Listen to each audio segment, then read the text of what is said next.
بریم این سوال با هم حل کنیم. چند مثلث میتوان با نقاط زیر رسم کرد؟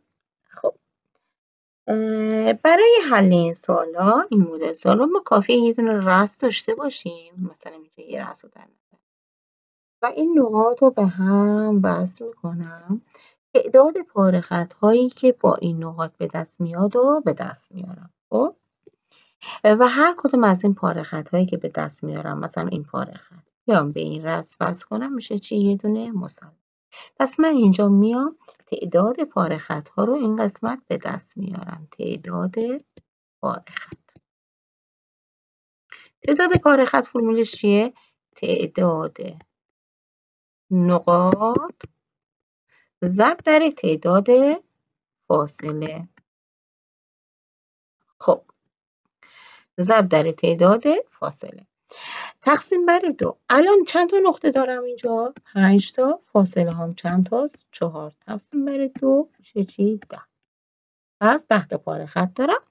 به این رسم بیام وصل بکنم چی؟ 10 تا مثلث اینجا میتونم تشکیل بدم. حالا این قسمت رو نگاه کنیم. من اینجا یه نقطه دیگه هم اینجا دارم. پس میتونم اینم یه رأس دیگه در نظر بگیرم. خب پس میام اینجا اینم یه رأس دیگه در نظر میگیرم و باز هر کدوم از این پاره خط ها رو به این رأس وصل بکنم چی میشه؟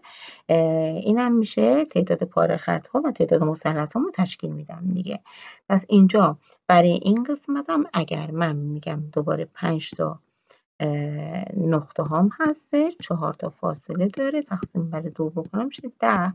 پس 10 تا پاره خطم اینجا تشکیل میده که بیام به این رأس وصل بکنم دوباره چی میشه؟ 10 تا مثلث هم اینجا تشکیل میشه. حالا علاوه بر این مثلثی که اینجا گفتم، خب 10 تا مثلث با این رأس، 10 تا مثلث با اون رأس، مثلث‌های دیگه هم میتونم اینجا تشکیل بدم. نگاه کنین اگر من بیام این دو تا رأس رو به هم وصل بکنم، خب و به این نقطه وصل بکنم، این یه مدل مثلث.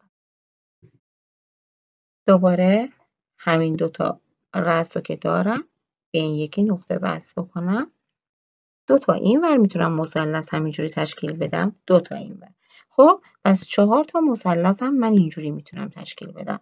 خب الان گفته چند مثلث با این نقاط میتوانیم رسم بکنیم؟ خب 10 تا با رأس اول، 10 تا با رأس دوم، 4 تا هم اینجوری میتونستیم تشکیل بدیم. میشه چی؟